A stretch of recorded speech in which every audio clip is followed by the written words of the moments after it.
Movement number 4. Dragon seeks path. Dragon whips his tail. Yo, my man, why you got on that purse, huh? Hey, this ain't no fucking purse. I'm the big dilf. Don't do that. $100 Patron in the bid at, you heard? Get your money up, not your funny up.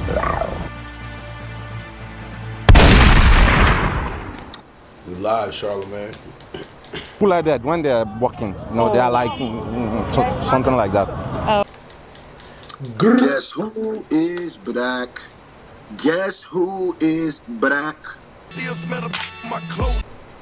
Still smell up on my clothes, robes, scarves, wares, whatever you want to call them. We are here with another epic. It's going to be a legendary Manfu podcast episode. We had to do this one because the block is scorching. The block is hot. Definitely hot as fuck out here. It's steaming. Apparently, it's World War White. You know what I mean?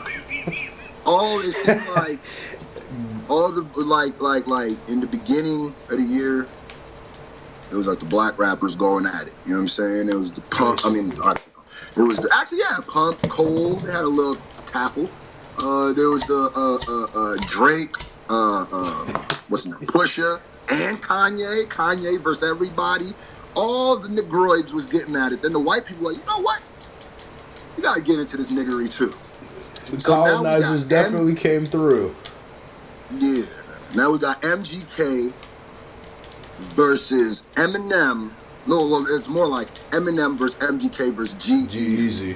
Facts. First of all, I've reviewed this. I've kind of talked about it. I reviewed the song. Make sure you go check out all the diss tracks that I reviewed. But this one had to be a Manfu podcast episode because I had too many thoughts on what is going on early. Just a little recap. M drops his Kamikaze Surprise album. And on that album, he said, next time, I gotta say this line every chance I get, you ain't gotta hit me with you ain't gotta come with a Tech 9 and hit me with a sub-machine gun. Immediately after that, MGK is shown on Instagram popping bottles. I would too, not even gonna lie to you. Because he knew, this is my moment now. Definitely that clout season. This is my moment now. And so then he drops Rap Devil. Let's start this off. Well, no, let's not talk about Rap Devil first. I want to talk about how Joe Budden, because let's get Joe Budden out, because he's the only non-white person who's in this right now. So Joe Budden responded and said basically what I thought he was going to say. Basically goes and says, I'm retired. Well, he said his plea bag was deep. Yeah. His plea bag was super deep because first he hit him with the I'm retired. Then he hit him with Eminem just trying to show the things he could still rap. Then he hit him with I'm going to save it for the podcast. He was just looking for a lane. Definitely looking for a lane. Yeah, trying to catch him something that enough people agreed with, and he was just going to roll with that one. He hit him with when I was in therapy, I just noticed that, you know what I learned in therapy? When there's no point of making people want to like you because it's like, shut up, man. Like, shut up. Did he go? After? I be getting so annoyed when people be doing that. It's just like throwing some high power, some extra stuff into some ish just to be like, bro, like not everybody is psychologically as damaged as you are. So not everybody has to. Sometimes it is as simple as he doesn't like you. Listen, Joe, let me go ahead and say this to Joe Budden. Let me get my bag one time. Eminem doesn't like you, right? I think a lot of them don't like. I think Royce might be the only person who actually likes him. Yeah, but even I think Royce tolerates Joe, but I think more Royce knows how to deal with Joe better than a lot of them. Because even Joel's has something to say. Did you see the whole Joel situation where Joel was like, how come how come everything that I post in support of Eminem you like and or retweet and favorite? And then he was like, because I'm supporting your support. which was absolutely hilarious. But Joe Budden responded to Joel Ortiz and was like, I'm supporting your support instead of like directly supporting him, which was like very Joe Budden-ish, but that's yeah, but I just think it's just like when because Joe's reaching and trying to make it be like a thing where like, oh, Eminem used a bunch of people to be target practice so he can show people he can rap. But I don't, like, here's the thing that kills me about Joe Budden is like, bro, pick a side of the argument to stay on, please. Because I can't stand people try to have, this is the problem with having to take it either two. So take one lane. You are not going to be the same person who says rap is too kumbaya. Yeah. Everybody, trust me, I watch every piece of Joe Budden content. Everybody's too friendly. Nobody gets their pens tested. You can't be that same person. And then here's the thing that makes me the mad about Joe Budden. If this was the one time that you were actually faced with confrontation and back down, then I'd be like, okay, maybe it was this.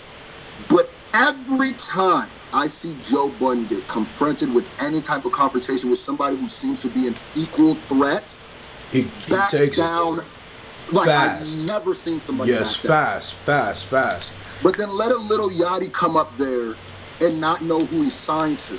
I mean, you should have that energy for Taxstone when he calls you a weirdo in your face.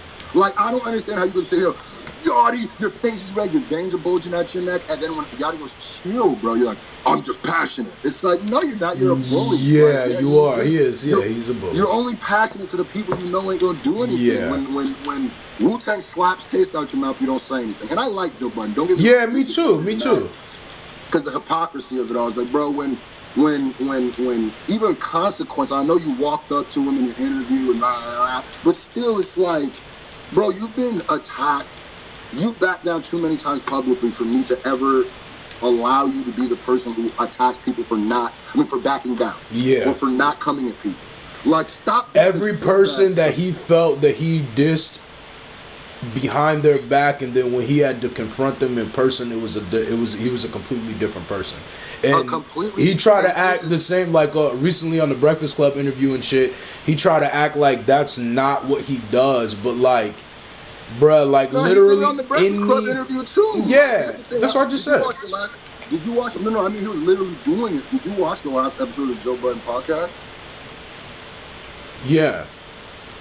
Where he was telling them how, I went on, he tells Rory and Mal, I went on the Breakfast Club and they were talking shit about you guys and I didn't even defend you. But he said it like a joke and they all were laughing. But like, that's exactly what, like, and I know he's supposed to, I know he was trying to act like that's his character. Like, oh yeah, no. It was different. Like, you just didn't want any kind of confrontation with those guys. Yeah, no, he did.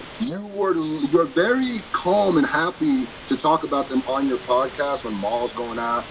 Talk about who should be the aim. But you don't ever bring those things up to them in public. Yeah. But 100%. I think Joe Budden to me is one of my favorite people to put out content. Yeah, he is. The reason why I'm so passionate right now, so angry, is because now he's making it difficult for me to enjoy his point of view because I know he doesn't believe it. And it'd be one thing if he's one of those dudes who's like, that's why I kind of almost need, like, I'm starting to not respect academics more, but academics' character, because academic comes out and goes, I'm a bitch. I'm gonna tell on you. But what Joe Budden does is he pretends he's not.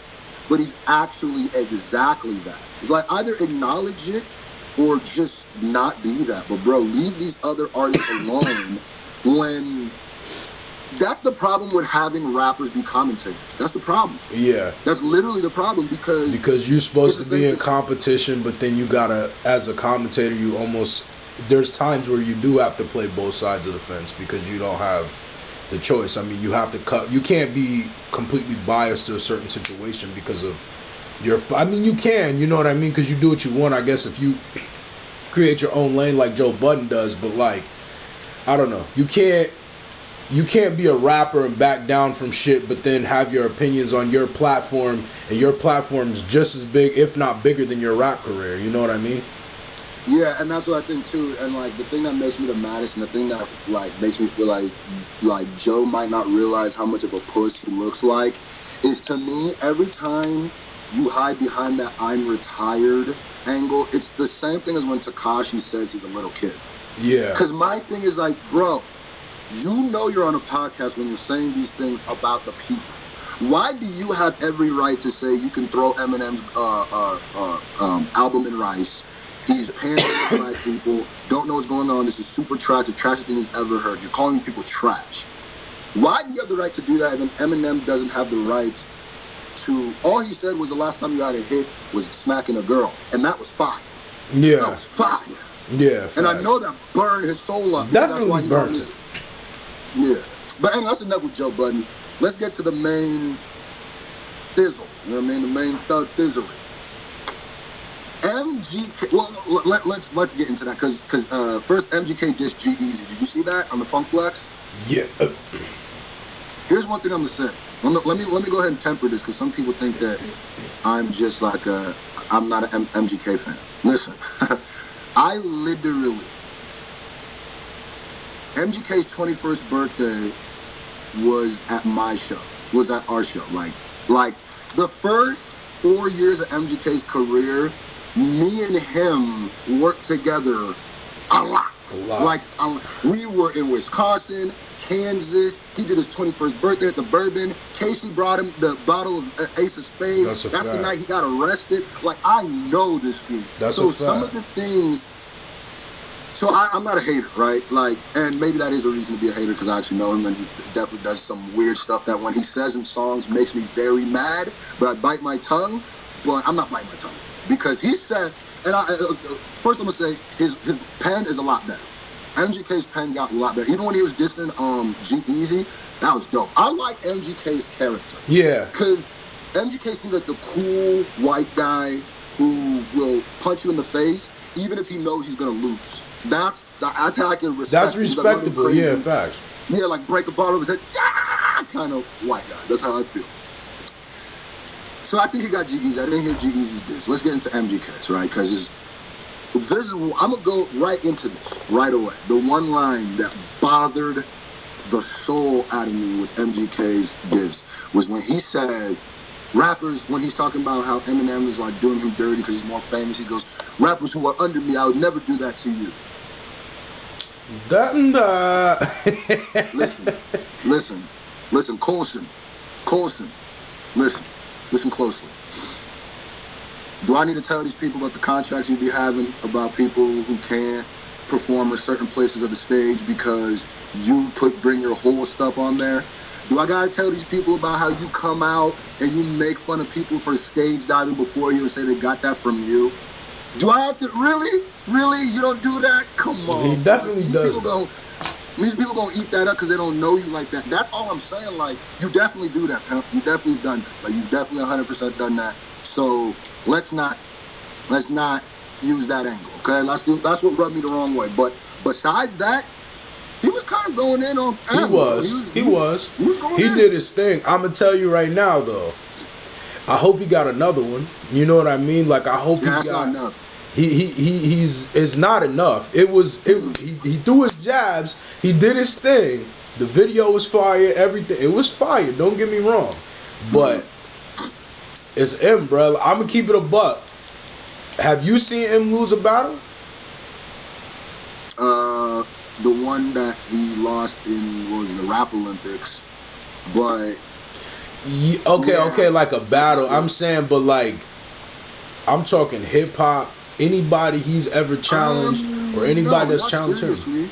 Not seriously. With the Mariah Carey thing, there's no way to beat Mariah Carey as Eminem because it's like fighting a girl. It's like literally fighting her. He lost as soon as he started attacking her because you can't win this battle. You know what I'm saying? So, no, but here's the thing. Like, I break down diss tracks like I break down battles. Like, as simple as that. Like, here's the way I was looking at it. The angle in which MGK was coming at was cool, but I feel like the punches he was using were punches already. What did we walk away with this with? The new piece of information is him getting banned for saying the Haley thing.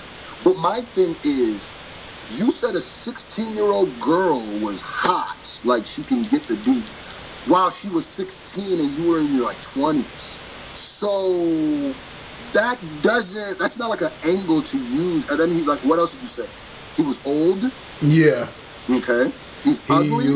First of all, the beard weird. And like I said, a wise man named Murder Mook once said, if I'm ugly, then tell me who's handsome.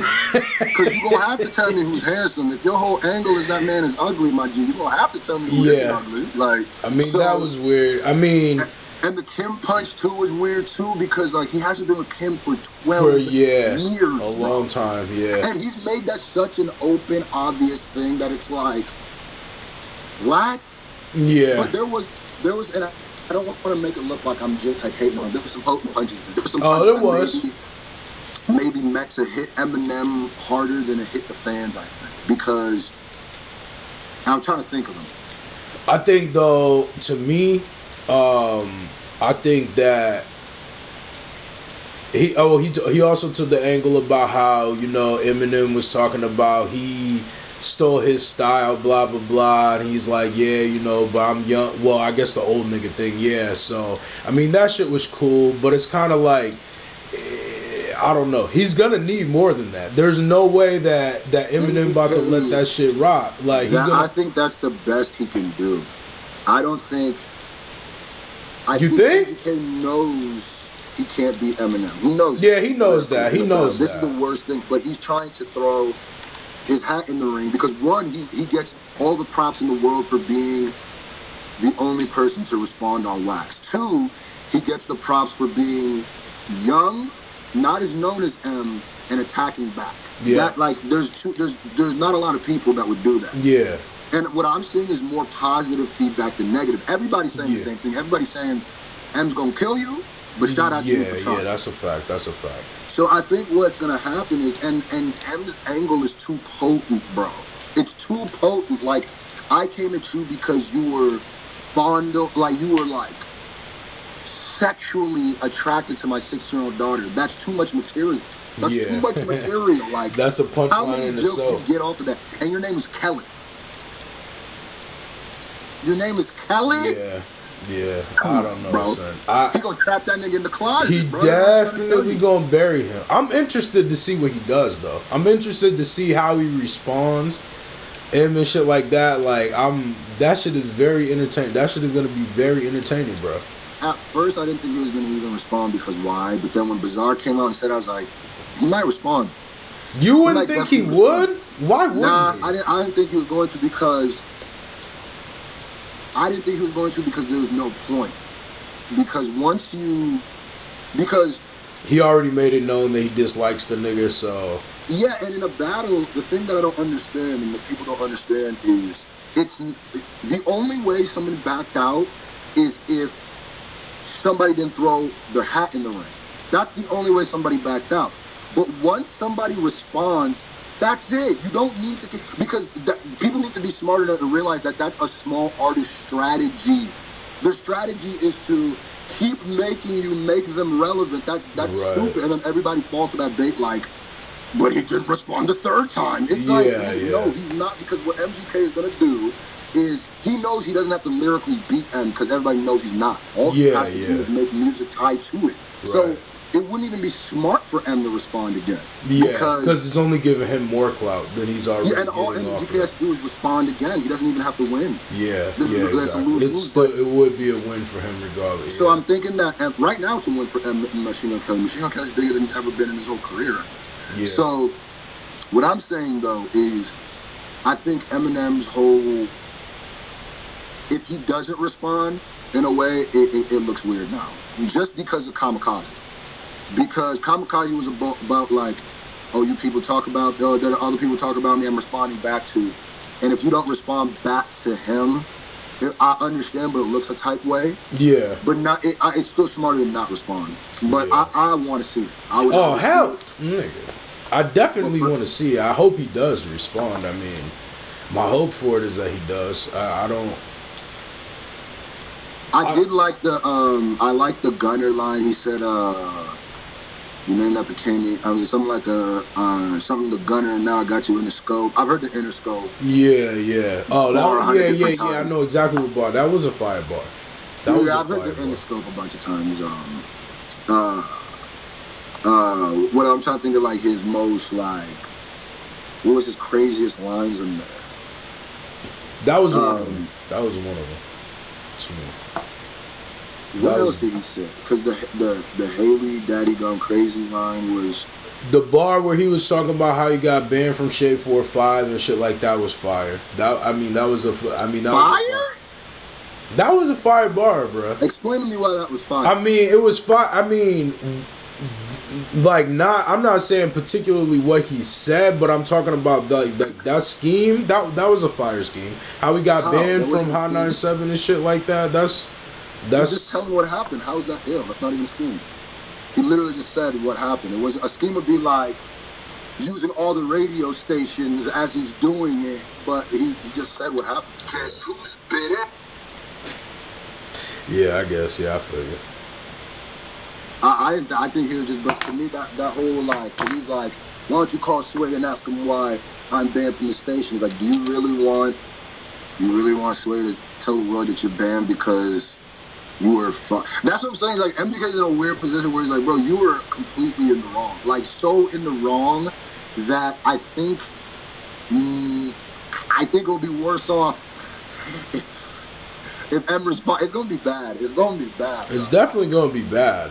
Because all he has to do is play the clip of that dude talking and saying about Haley, and then like put up Haley's age and a picture of Haley at the time, and then you'd be like, and I think you'd get his side like, yeah, nah, that ain't good, bro. That's just not. Definitely some weird shit. I ain't even. But the bar I did like a lot, and he killed M with this. 2 bars, he killed M, bodied M. He should have went with this angle the whole time. And he said, bro, you're almost 50 years old talking about you gonna get tricked, you acting like a bitch. That was fire. Yeah, that's a absolute fire. Absolutely. Yeah, that's so fire. That makes anybody who brings up, I'm gonna get tricked look like a bitch. Like, yeah. Look like and then when it goes, you can't even stand yourself. You miss the old you so bad. You fuck around and stand yourself. Yeah, that was definitely fire. Yeah, he should have definitely used that more. That was cool. That's one of the most potent lines I've ever heard said towards Eminem. Wow, if you would have used the whole song to talk about how he's not the old him and he's staying to him, oh my. Yeah, he definitely had some. There was for sure that. Yeah, that trick angle was fire as fuck. That's a fact. Yeah, because like you can't be that old and saying you're a trick like my nigga. Come on, bro. And the thing that's good about MGK's track is it's very believable. Because all he's saying in it is like, all right, well, I'm gonna fight you. That's basically what he's saying. Yeah. And like, I definitely know MGK is one who will never hesitate to fight a nigga. Like, I know that for a fact. Definitely will fight a nigga. He looks like he'll fight a nigga. I've definitely seen him scrap for like he'll definitely be the first person to stick you in a crowd of people. So. Definitely, that's a fact. But that's what I'm saying. Like, that's why I liked it, because he kind of seemed like. I liked it. I liked MGK coming at him. I did too. I thought it was a fire track. I think it makes Joe look more like a dweeb, and I think it makes all the other people who are responding on Twitter look like straight P-words. And the other thing about Joe Budden too that I wanted to ask when you just said that, the thing that's so crazy to me is when he was talking about it would take like some real. Well, we already talked about him saying he retired, blah blah blah. But when he was on the Breakfast Club and he was talking about that. And then he said, one person that might be able to get me to get out of retirement is Jay-Z. And it's like, if M coming at you is not a good enough reason for you to pick up a mic, bruh, I don't know, son. Well, here's the thing. I want to know what he's going to say today on the podcast.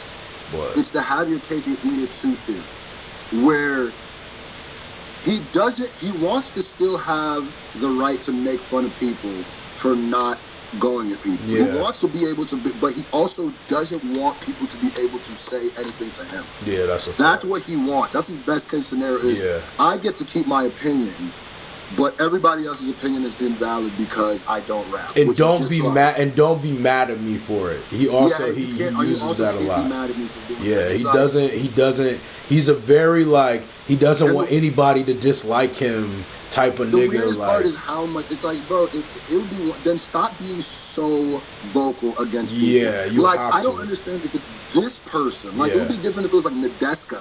And Yeah. she's like, Yeah. yo, I don't bother anybody. Like I don't care. Like leave me alone. Even though she has Right. an opinion on people, that would make more sense. But you literally will be drenched in sweat by the end of an opinion about talking about how a dude's album's whack, and you think they're not supposed to go back at you. Here's the thing that kills me too, is when artists or anybody goes, "Jeez, rappers are so sensitive."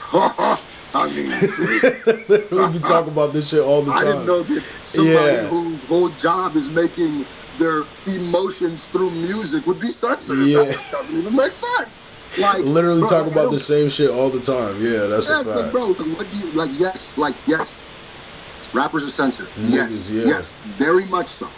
Very much so. You know what's even worse than being sensitive? They're sensitive, insecure, and violent. That's a horrible combination.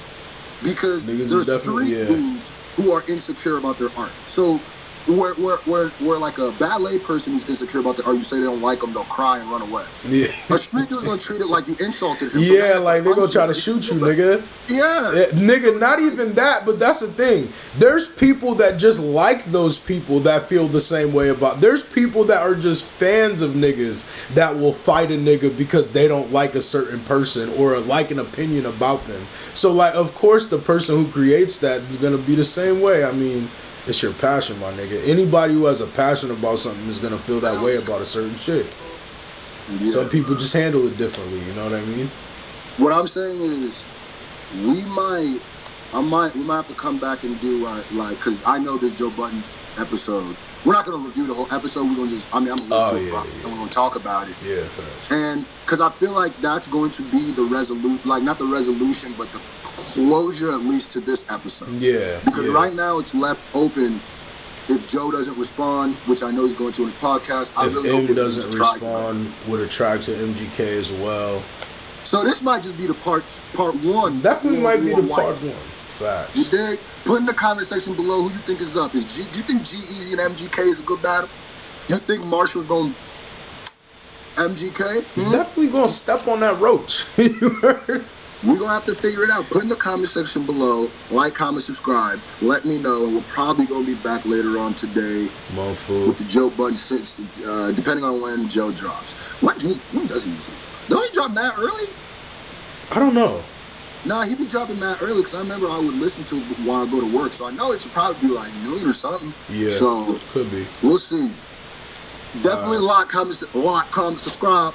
And shout out to everybody who's been subscribing, watching the channel. I'm up to 9,200 subscribers now.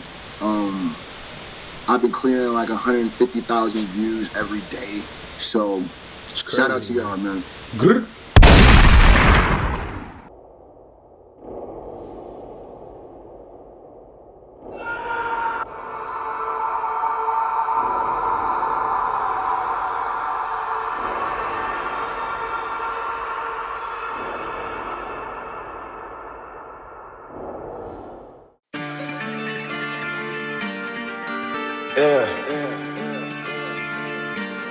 I ain't got time for all that flashy shit. Let's just get right to it, man. My mic on? Alright, listen. I'm dealing with tough shit, depression and some shit. All of this fuck shit I just cannot put up with. Shouldn't be upset cause I know that we up next. But what about success? It sucks too much stress. I'm dealing with tough shit, depression and some shit. All of this fuck shit I just cannot put up with. Shouldn't be upset cause I know that we up next. But what about success? It sucks too much stress, I guess. No one can hear you scream when you up this high, baby. No one can hear you scream. No one can hear you scream. This the life that you asked for, but no one can hear you scream. Think I've been battling depression for a little bit. To me, a while to understand I was really sick. Maybe I wasn't understanding what it really is. To make a nigga wanna scream out like a little kid. It was some little shit. Can't give a fuck about what niggas is talking about. Cause you ain't never been inside the shoes, I've been walking around it. You ain't never been inside the pool when the sharks is around it. You ain't never been up on that roof and try talking me down. Before I jumped off, treating every girl I meet like a jump off. Cause that's the only way I know to hide these dumb scars. Cause I'm hurt, I'm calling every bitch a dumb broad. Damn. Now that's fuck, little dude, but it's easier to say and I got trust issues. It's easier to fake like I don't trust in you, cause one day I'm afraid I won't fuck with you. Nah, and you don't fuck with Screw, and you gon' just decide to up and move, and you gon' take my joy and comfort too, and all of your stupid friends gon' comfort you. But trust this, Screw, if you make a song about what fucks with you, and you can touch somebody that get fucked with too, then forever worse than better they'll fuck with you. No one can hear you scream when you up this high, baby. No one can hear you scream. No one can hear you scream. This the life that you asked for, but no one can hear you scream.